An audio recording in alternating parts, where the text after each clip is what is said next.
Oye, País, buenas noches, oye, País, yo soy Rudy González. Qué bueno que me acompañen en esta hora, como cada noche, aquí por Color Visión.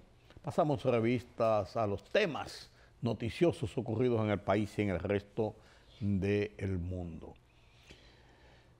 Siento pesar por el fallecimiento de un amigo de muchos años, de un hombre de bien, un intelectual de República Dominicana, don José Rafael La Antigua, 77 años de edad.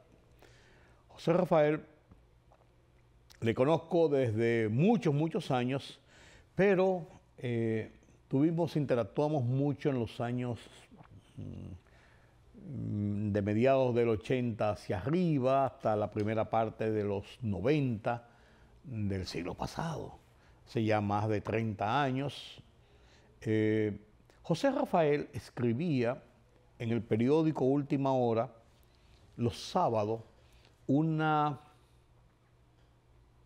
página sobre críticas literarias, sobre presentación de nuevos libros, sobre desgloses de una obra, recomendaciones, y esto se fue convirtiendo al paso del tiempo, todavía bajo la dirección Última Hora de Aníbal de Castro y después mía cuando yo le sustituí en el 1992 como director del periódico. Yo era el subdirector. José Rafael iba todos los sábados, primero iba antes de los sábados, el jueves, viernes mandaba sus artículos para publicar en esa página, iba todos los sábados, un hombre meticuloso, igual que lo hacía Andy Dawager con su página de la Fundación Economía y Desarrollo, Fundación Economía y Desarrollo.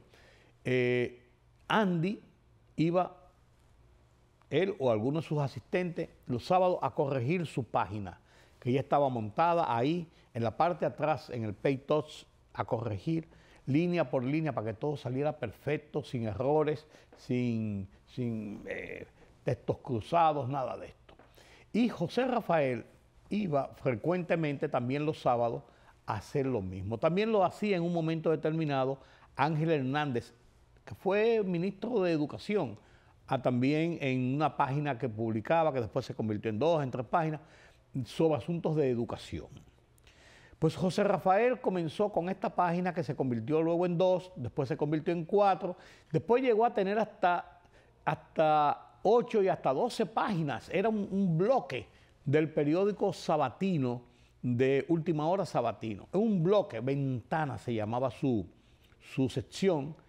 Iba meticulosamente todas las semanas y conversábamos mucho y hablábamos mucho y me regaló muchos libros, me regaló varios libros, me indujo a escribir no solamente la cotidianidad en el periódico, sino a escribir libros, a escribir artículos, a escribir sobre mis memorias, a escribir sobre temas para dejarlo plasmado.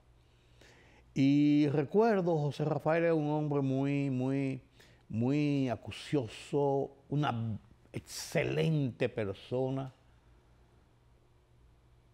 Fue ministro de Cultura en el gobierno del presidente Leonel Fernández, muy amigo de Leonel Fernández, muy respetado por Leonel Fernández, y le presento algunas fotografías de él, incluso con Leonel, muy respetado por la clase literaria del país, un gran crítico. No sabía que estaba en una situación penosa de salud, sí sabía que tenía estaba quejado, tenía 77 años, y somos más o menos contemporáneos. Yo voy a cumplir 76, yo tengo 75. Y José Rafael y yo, como les digo, cerramos esa amistad bastante bien. Hacía algunos meses que no sabía de él, siempre nos comunicábamos eventualmente. Y me sorprendió este martes en la madrugada cuando vi la información de que había fallecido José Rafael. Paz a sus restos. Me da mucha pena que haya sucumbido ante la muerte, camino al que estamos destinados todos. Dios bendiga a su familia. Permítame la pausa. Al menos 17 temblores de tierra se han registrado en República Dominicana desde la medianoche, según informó el analista meteorológico Jean Suriel. El más fuerte ocurrió a las 5:23 de la madrugada, con una magnitud de 5.7 en escala Richter, cuyo epicentro se localizó al sur de Punta Cana, en el Canal de la Mona. Como parte de los trabajos previos que realiza la Junta Central Electoral en la ruta que desarrolla hacia el cambio de la nueva cédula, previsto para iniciar en el último trimestre del año, la institución puso en funcionamiento el formulario digital Acércate. El Acércate busca tener datos de contacto actualizados de la ciudadanía, a fin de que la institución pueda comunicarse con ellos en caso de ser necesario antes del inicio del proceso.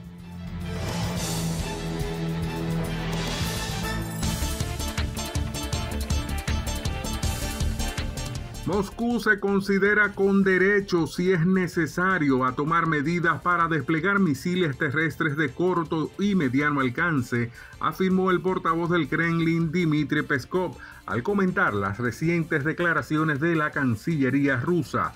Rusia ya no tiene restricciones en este asunto.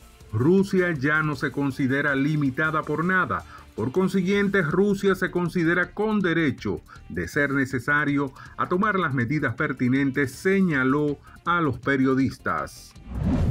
El presidente de Estados Unidos, Donald Trump, advierte de que en las próximas 24 horas aumentará los aranceles sobre los productos indios en respuesta a los lazos económicos de la India con Rusia, y en ese sentido acusa a Nueva Delhi de alimentar la maquinaria bélica, así lo anunció el líder estadounidense hoy. Una comisión del Congreso estadounidense citó al Departamento de Justicia para obtener archivos sobre la investigación de tráfico sexual de Jeffrey Epstein como parte de una pesquisa que los legisladores creen podría mostrar vínculos con el presidente Donald Trump y otros exfuncionarios. El pedido de la Comisión para la Supervisión y Reforma del Gobierno de la Cámara de Representantes, controlada por los republicanos, incluye citaciones para declaraciones con el expresidente Bill Clinton, la exsecretaria de Estado Hillary Clinton y 8 exfuncionarios de las fuerzas del orden. Política, economía, sociedad. Los temas del día a día los contamos con claridad y con precisión. Recuérdate que el INTEVI se aumentó a un 18 para bajarlo a un 16. Sí. Una libertad de prensa que ellos no manejan y de expresión. Hay una especie de experiencia frustrada de la OEA en Haití. En Oye País, información veraz, periodismo con valor. Oye País, de lunes a viernes a las 12 de la medianoche por Color Visión. Siempre lo mejor. Periodismo de investigación, columnas, opinión, análisis, reportajes de fondo. Hora por hora, una completa plataforma multimedia. Periodismo con valor. Noticias horaporhora.com.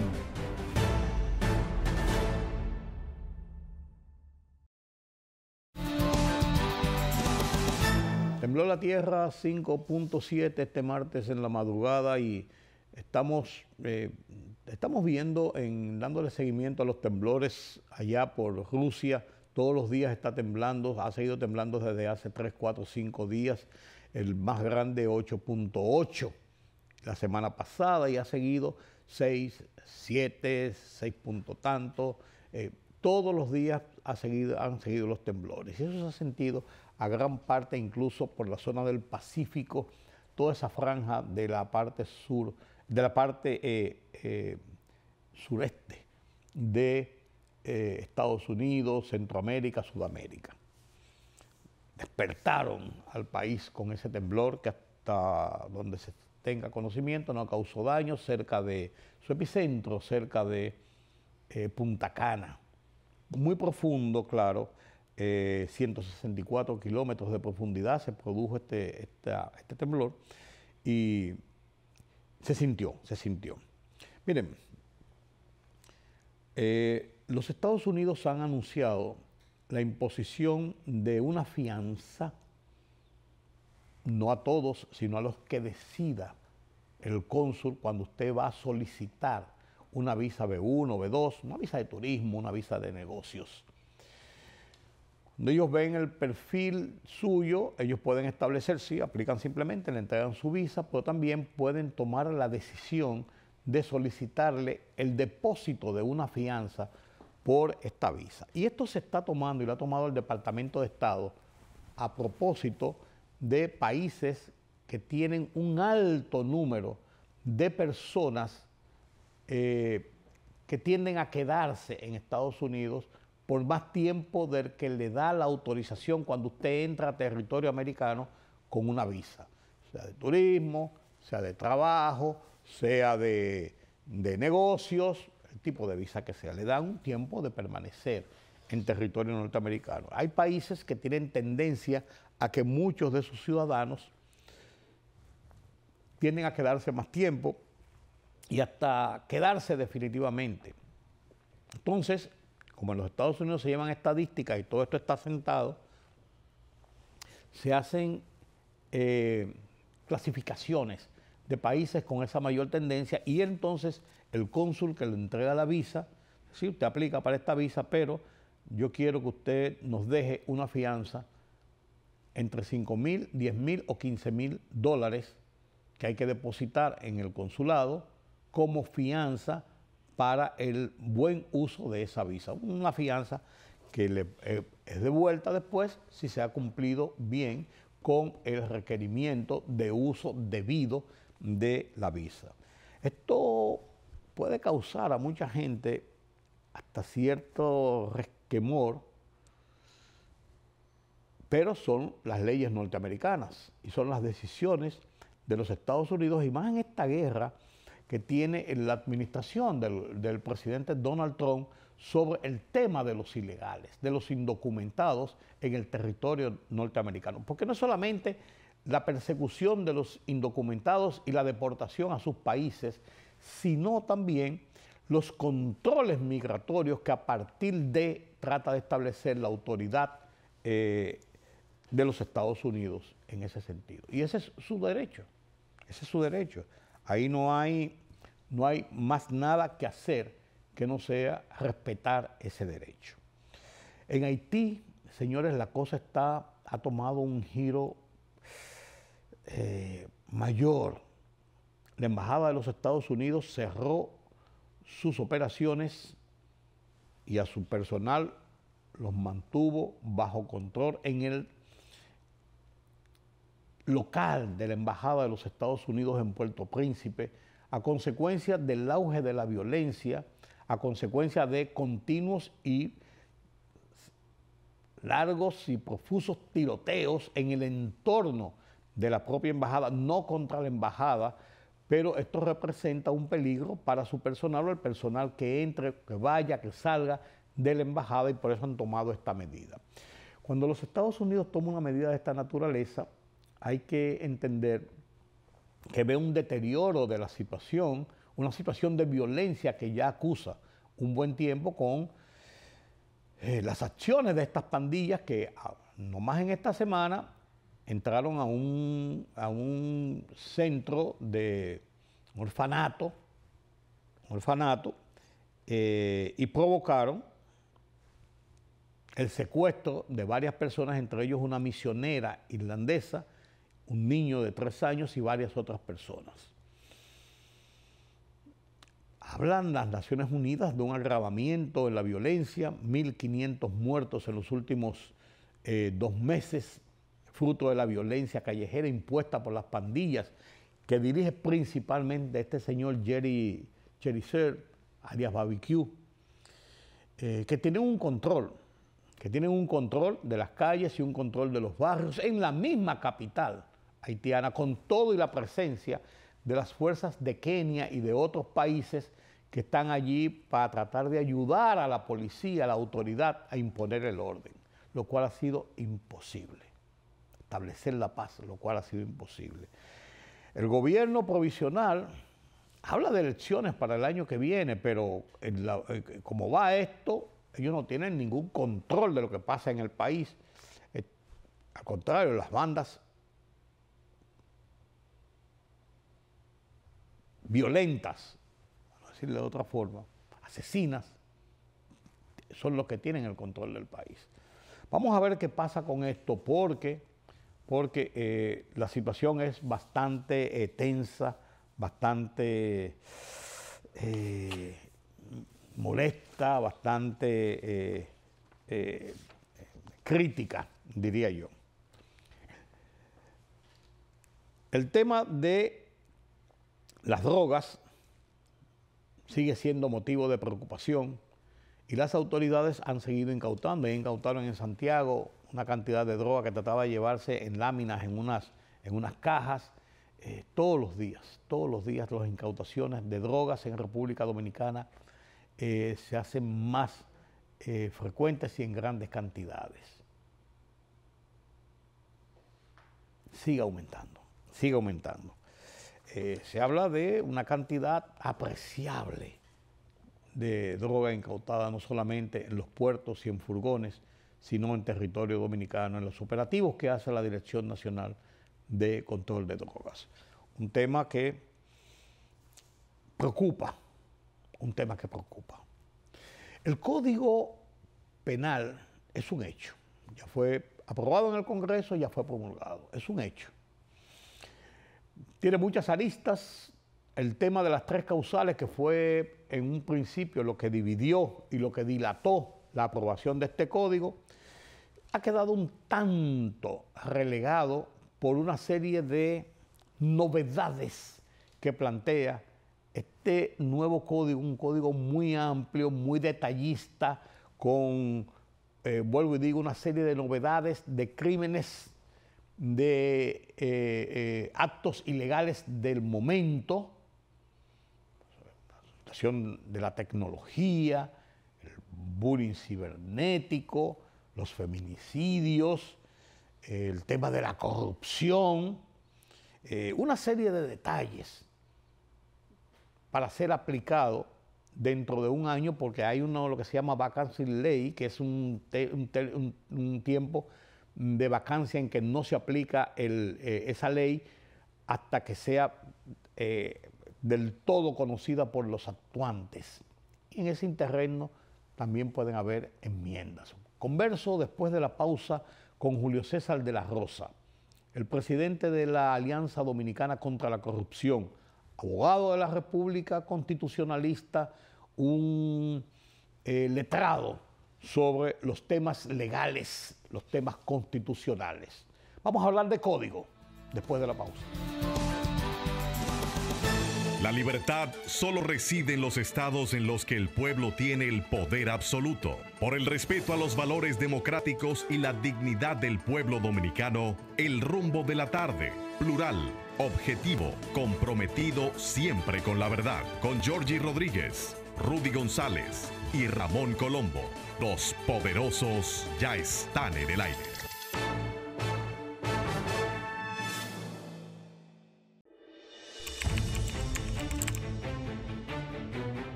Periodismo de investigación, columnas, opinión, análisis, reportajes de fondo. Hora por hora, una completa plataforma multimedia. Periodismo con valor. Noticias horaporhora.com.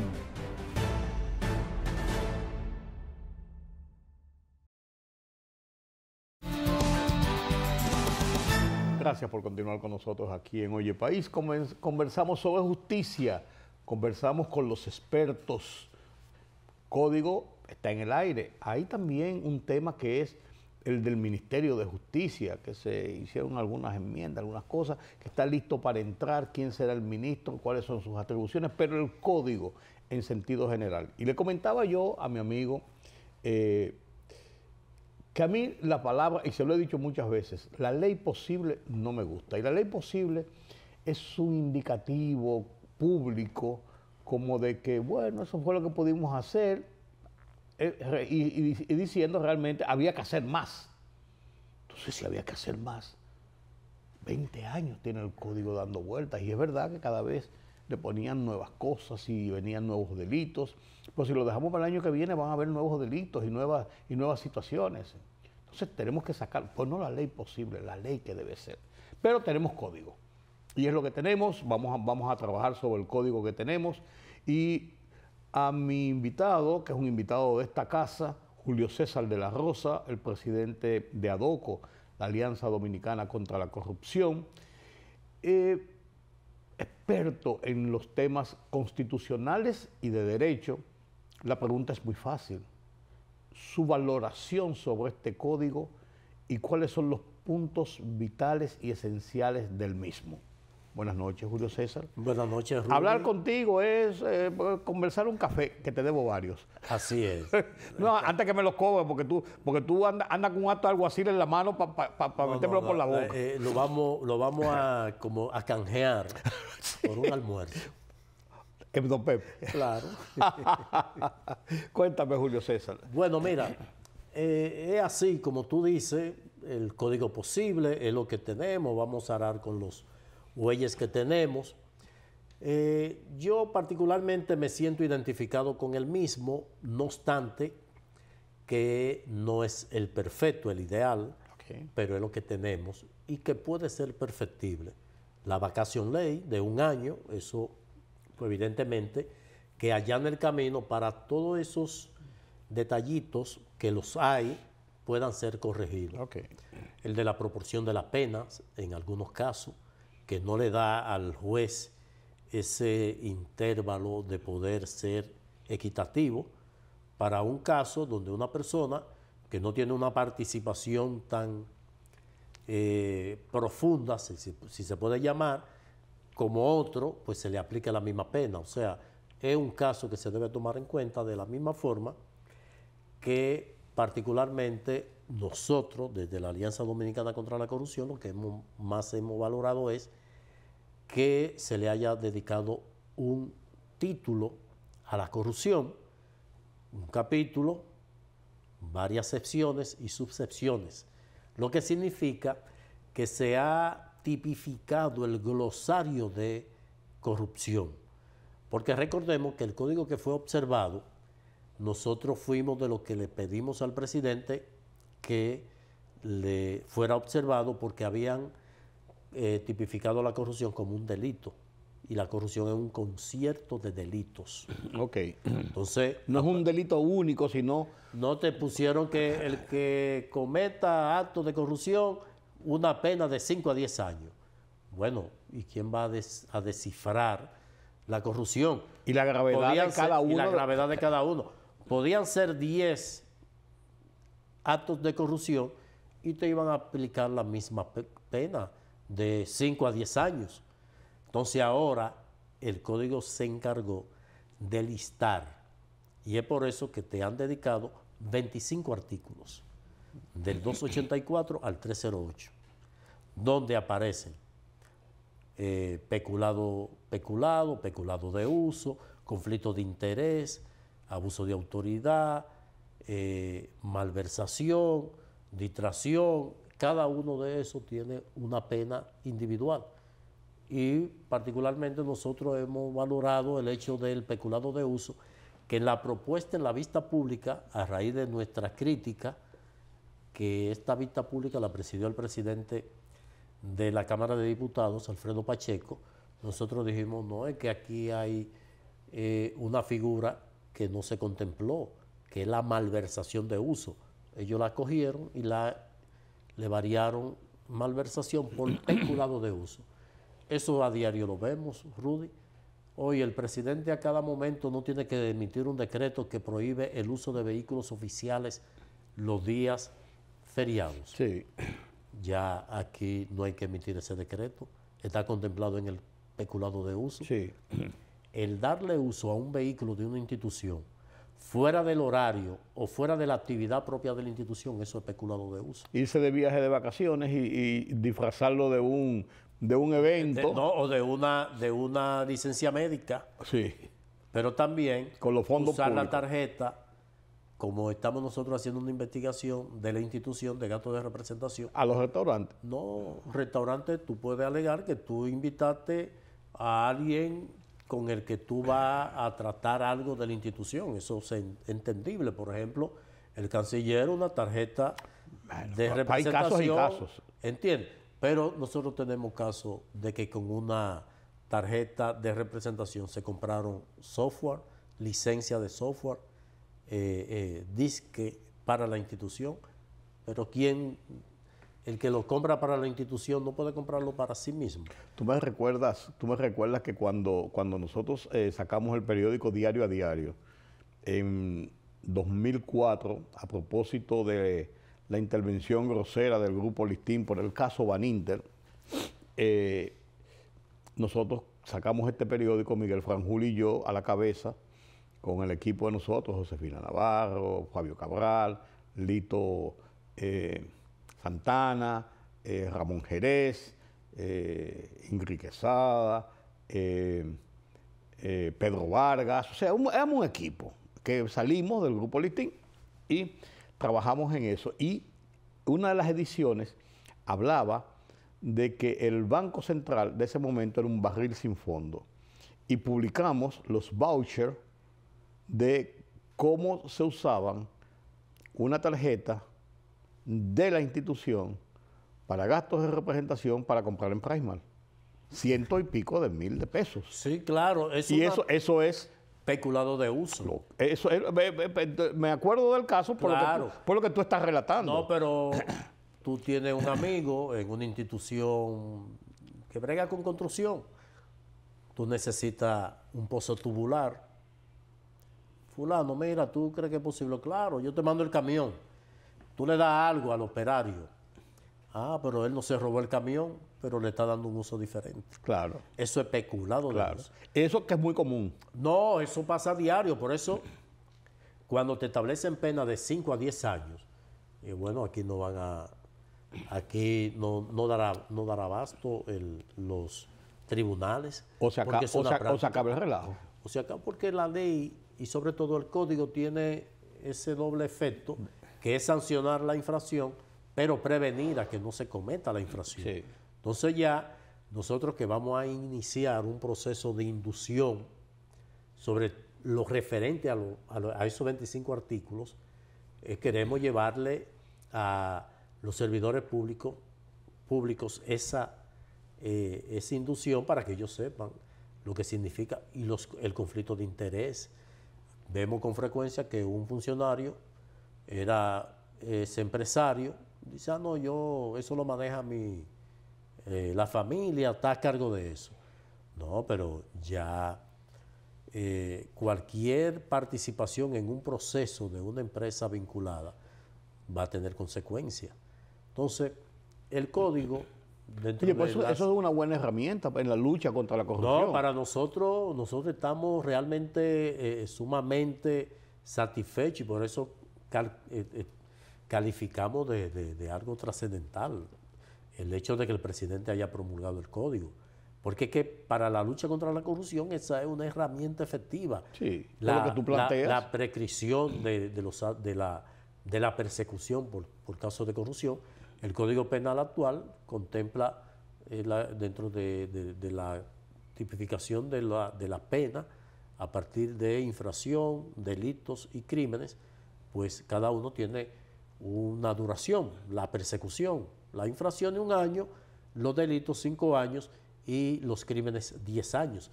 Aquí en los casos de corrupción se elevó a 20 años y también en de una conjunto. Conquista. Efectivamente, todas esas figuras, esos ilícitos está dentro de ese capítulo. Están dentro de ese rango. Interesante, interesante. ¿Qué otros temas tuviste así trascendentes para el código, para la efectividad de la persecución del delito en República Dominicana? Bueno, está el tema de el aumento de la pena. Puede haber combinación, aunque no hay el cúmulo de pena per se que tienen, por ejemplo, los Estados Unidos, que una persona que haya incurrido en un conjunto de crímenes, pues puede recibir 30 años por uno, 30 por otro, por ahí, la sumatoria puede llegar a 200 años. Pero déjame explicar- En este caso puede llegar hasta los 60 años. Pero déjame hacerte una pregunta, porque ahí lo hago porque yo no conozco la ley. Sí. Yo cometo un asesinato con un arma ilegal, con premeditación y además me robé lo que el tipo tenía en la cartera. Sí. Entonces, el juez me condena a 20 años por el asesinato, 10 años por el porte ilegal de armas. Vamos a suponer. 10 años por el robo, 10 años por la premeditación. Puede llegar a 60 años. Entonces, pues yo la pregunta es la siguiente. ¿Cómo se cumple eso? Porque si yo tengo ya 10 años preso, es preso como quiera. O sea, después que termina comienza una... a partir de ahí, a partir de ahí. En el caso de una condena es seguida, porque el tribunal va a conocer de todos los ilícitos en los que incurrió el imputado. Y por eso son lo que se conoce como circunstancias agravantes. La alevosía, la premeditación, en el caso ya de que sea un homicidio agravado, ¿verdad? Sí. Esto va 30 años, para citar el caso, la pena máxima, si concurre en eso. Ahora, si fue para robar, que tú cometiste ese hecho, hubo varias víctimas, te van a condenar a 60 años por la comisión de esos delitos en conjunto. O sea, te ponen una pena de conjunto, Total. cada uno en total. Porque yo me Tú vas a preguntaba... cumplir. Lo que tú preguntas aplica cuando una persona está, por ejemplo, condenada a 20 años, ha optado por la libertad condicional y lo liberan a los 10 años condicionalmente, que este no puede cometer ninguna actividad que vaya reñida con la ley, porque te retornan al cumplimiento, te pueden suspender la condicional Sí. y tú tienes que ir a cumplir la pena que te han impuesto. Ahora, si tú cometes un crimen, que ese crimen conlleve la pena, por ejemplo, de 40 años, tú entonces se te va a computar esos 40 años a partir del término de la primera pena.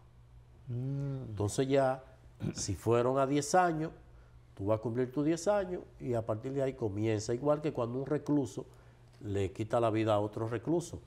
La pena por el cual se encuentra recluido tiene que terminarla, entonces la que se le impone comienza a correr a partir del término de la que fue condenado. Yo entiendo, porque yo pensaba, bueno, está preso de todas maneras, está cumpliendo prisión. O sea, está cumpliendo ¿cuál de las prisiones? O sea, está como quiera que sea, si te buscas la pena mayor y entonces acumulas con la pena mayor. ¿Qué sé yo?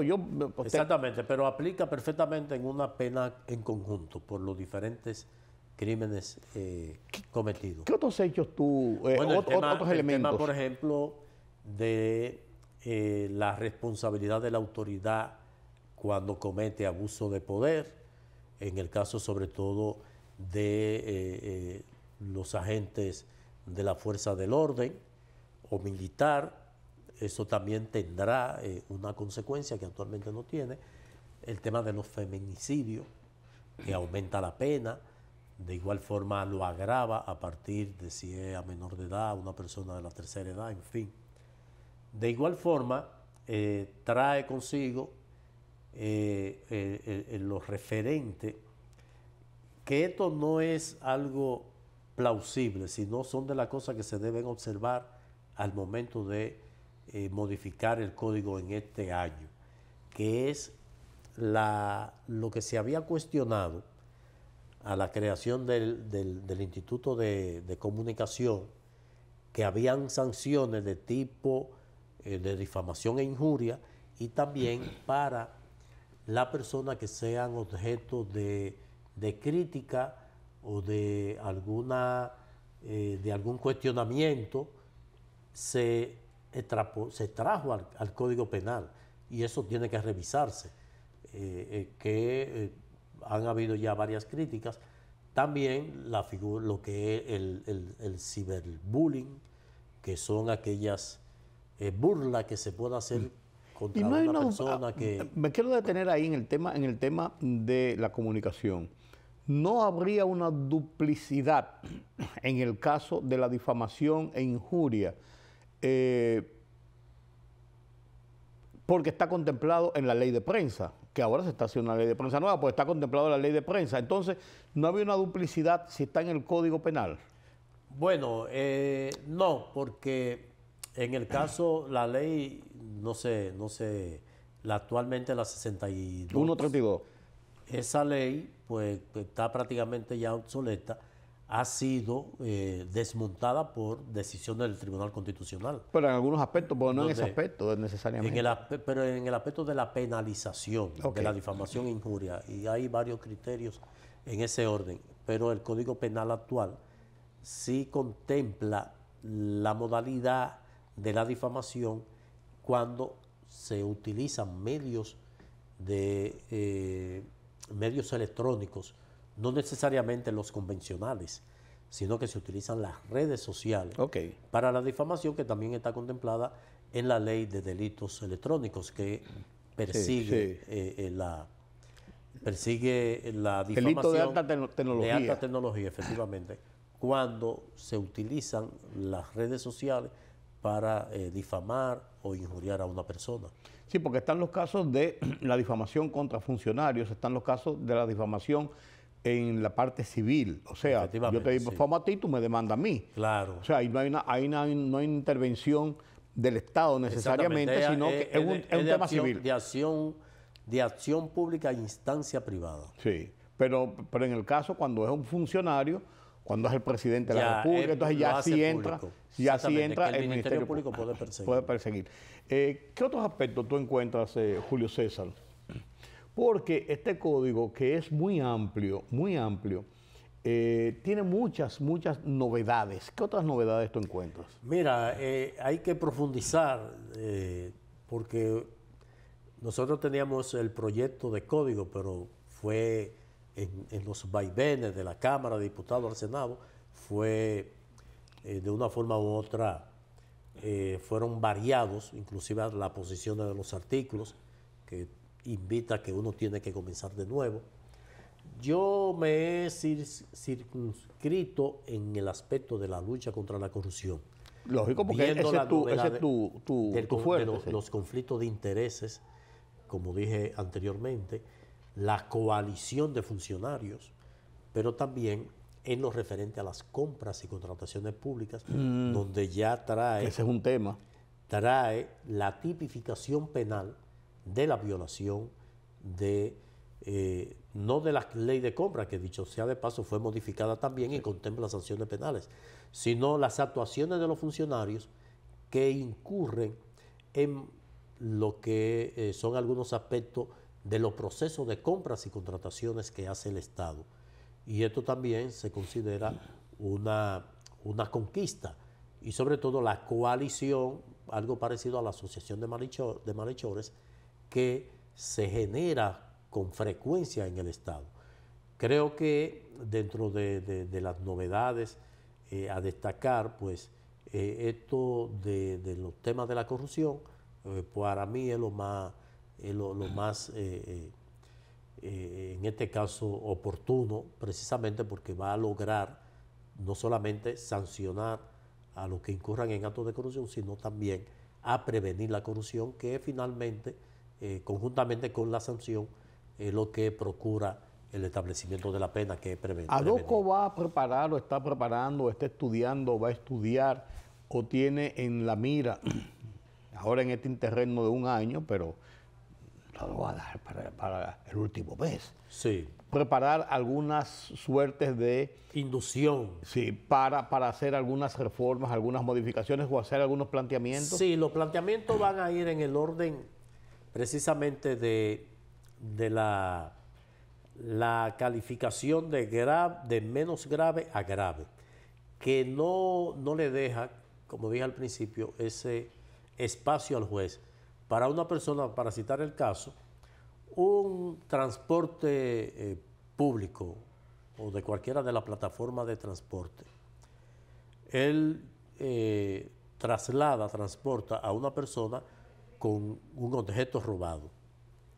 Independientemente de que él sepa de que el objeto fue robado, ya él, para las circunstancias que puedan involucrar el hecho, es cómplice. Entonces, pero el objeto robado fue el resultado de la muerte a una persona. Ya el responsable va a ser juzgado por la muerte y por el robo, una pena de 20 años. Pero si no se le deja espacio al juez, y la menos grave son 10 años y la más grave 20 años, ese que sirvió o que fue utilizado como transporte no puede recibir 10 años. Ahora, si se establece de 5 a 20 años, le permite al juez o aplicarle la mínima o una intermedia entre los 5 y los 10 que actualmente contempla el código. Entonces, o sea, es más justo, por así decirlo. Claro, exactamente, que se le deje al juez ese espacio ahí. Eso, ¿y qué otras cosas? El tema de la penalización. Un político está en un acto, en un discurso, y alguien le hace una seña de esa que tradicionalmente suelen hacer, sobre todo los conductores, cuando se le atraviesa. Eso ya da motivo para un sometimiento contra la persona. O que él le diga, por ejemplo, a un funcionario, ladrón. No hay por qué decirle, ¿verdad? Pero ya esa es una causal para ese funcionario iniciar un proceso. Entonces, creo que esos son de los aspectos que se deben tomar en consideración. ¿Pero tú estás a favor de que sea así o en contra de que sea así? No, bajo ninguna circunstancia. Yo creo que a partir de lo que es la tipificación de la difamación e injuria, y sobre todo lo que puede ser la ofensa a la persona, eso tiene que ser de conocimiento de la jurisdicción civil, para citar un caso. Pero no se puede perseguir penalmente una persona que tenga poder por el hecho de que haya este cuestionamiento, porque ya pudiera incurrir en abuso de autoridad. Imagínense que sea al ministro de Defensa que le hagan una ofensa de esa naturaleza, pues se la vería mal el que lo hiciera. Entonces yo creo que se debe actuar de manera equitativa. Lo ideal es que no se tenga que llegar a eso, a que un ciudadano le ofenda a una persona con una seña. ¿Cómo decir que un gesto es ofensivo? Entiende, entonces creo que eso debe revisarse. Pero eso es subjetivo. Claro, eso es subjetivo porque tú me haces un gesto y yo digo, ¿y qué tú me quieres decir con esa sonrisa tuya? De la misma forma, la corrupción comienza en el 284 y termina en el 308 con la prescripción. Pero ahí comienza todo lo relativo a lo que es la ofensa al funcionario público, donde aparece precisamente esa figura. Sí, porque yo entiendo que una declaración pública, porque la tipificación de la injuria y la difamación, cuando es por medio de prensa, tiene que ser publicada, o sea, tiene que ser pública. Hay otra forma de que usted lo puede vocear en un parque, se lo puede decir a una gente, pero ahí tienen que haber una serie de elementos diferentes, o sea, quiénes son testigos, qué pasó, cómo eso te afectó realmente, porque publicado en un medio o dicho en la televisión, lo que sea, es diferente a si alguien te lo voceó. Claro. O te hizo una seña. ¿Cómo determinar que una seña ha dañado tu moral? Te ha causado un perjuicio. Yo estoy pensando en que tampoco podemos irnos a los extremos. Si yo tengo alcance a ver que tengo la ley aquí, y ya tú sabes que uno estudiando de nuevo. Le decía yo a la hija mía que está estudiando Derecho, le dije, mira, tú llevas una ventaja, y es que precisamente tú estás sobre la marcha. Tú puedes ir sobre la marcha, y ya cuando entre en vigencia, pues ya tú vas a tener todo eso. Mira, el artículo 309, amenaza e intimidación contra funcionarios públicos. Ya comienza ahí. Del ultraje. El 310 constituye ultraje el hecho de pronunciar palabras o amenazas o enviar escritos, imágenes o cualquier tipo de objeto o hacer gestos O sea, sí, yo creo que... de modo no público, pero de carácter contrario a la dignidad personal y a la de las funciones que desempeña algún funcionario o servidor público. El ultraje será sancionado de 15 días a 1 año de prisión menor y multa de 2 a 3 salarios mínimos, el salario que perciba. Eso es correccional prácticamente. Al momento de la infracción, el funcionario o servidor público que ha sido su víctima. O sea, del salario que perciba el funcionario. Sí. Si tú le dices al gobernador del Banco Central, o tú le haces una señal a que tradicionalmente yo no la voy a hacer, Tiene que buscar 2 millones de pesos. la tradicional que suele hacerse cuando alguien, el que escuchó la canción de Wilfrido Vargas del funcionario, cómo él termina, el que lo vio, lo veía en televisión, cómo él terminaba ese tema, si se lo hace o a un superintendente, la va a pasar fea, porque dice aquí este artículo Sí, pero yo creo que... y multa de 2 a 3 veces el salario que perciba al momento de la infracción el funcionario servidor público que ha sido víctima. O sea, el que le hizo esa seña, Tiene que muy pensar, popular en los dominicanos, tiene que pensar muy bien en lo que podía pagar. si se lo hace al gobernador del Banco Central o a un superintendente, ya sabe lo que viene.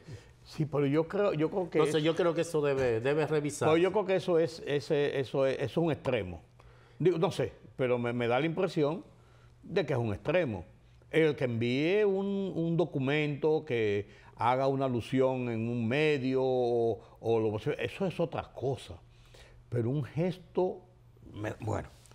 Es una situación. Tú ves, entonces... O sea, hay cosas que deben quedar bien claras en este código. Por ejemplo, la sobrevaluación ilegal. No, pues ya eso es Eso otra, ya ya eso es otra cosa. Ya eso sí es son parte de las tipificaciones, ¿verdad? Que trae pago irregular de contrato administrativo. Bueno, pues ya eso es uso indebido del dinero del Estado. Y así sucesivamente, y sobre todo sobre la prescriptibilidad que aumentó a... Entonces ustedes van a hacer tiempo. una especie de documento en cierto modo, de revisión para someterla y para dar... Efectivamente. Sí. Sobre todo de esos puntitos que... Cuando se abra... ¿Y ante quién se hace eso? ¿Ante el Congreso? Sí, ante una de las cámaras. Y creo que... Si se abre una discusión sobre el tema, sí, o si se no... va a hacer. O puede algún legislador, puede hacerlo de manera particular. Es un sometimiento de modificación. De modificación. No, ya sería modificación, porque nosotros estábamos empujando a que se aprobara el código como fuera. Sí.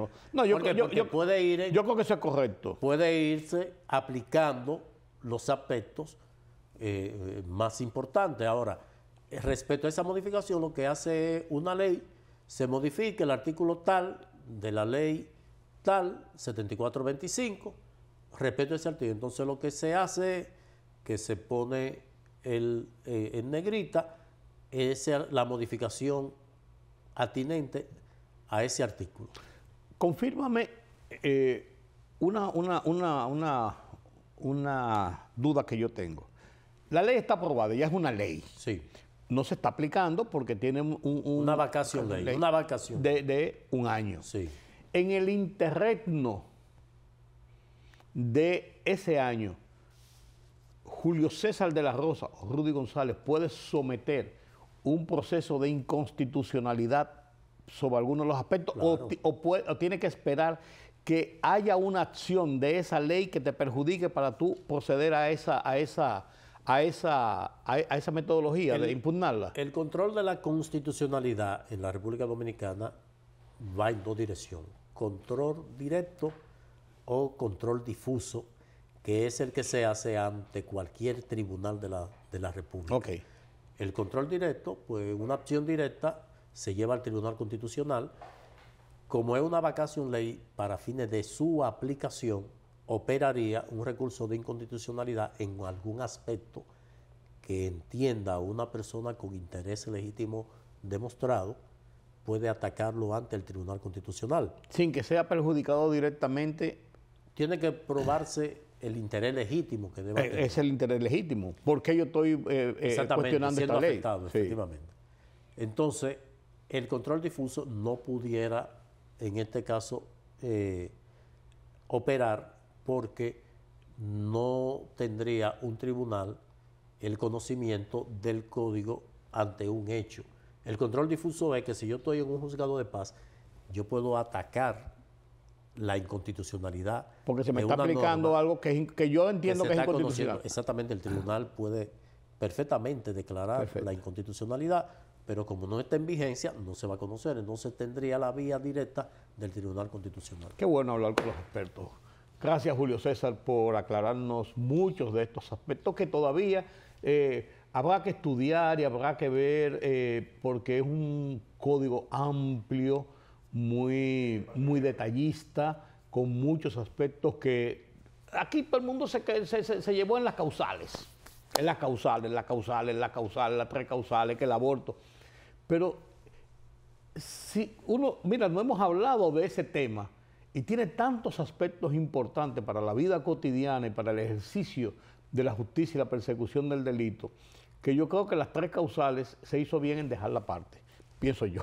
Que ya no son tres, son dos. Sí. Porque el código trae una de las causales, que es cuando la madre esté en peligro. Pero dicen las feministas que no es así. Incluso yo entrevistaba a Lourdes Contreras ayer y decía que no es así porque la opción se le deja a la clase médica de que tome la decisión, claro, y no lo que ellas plantean del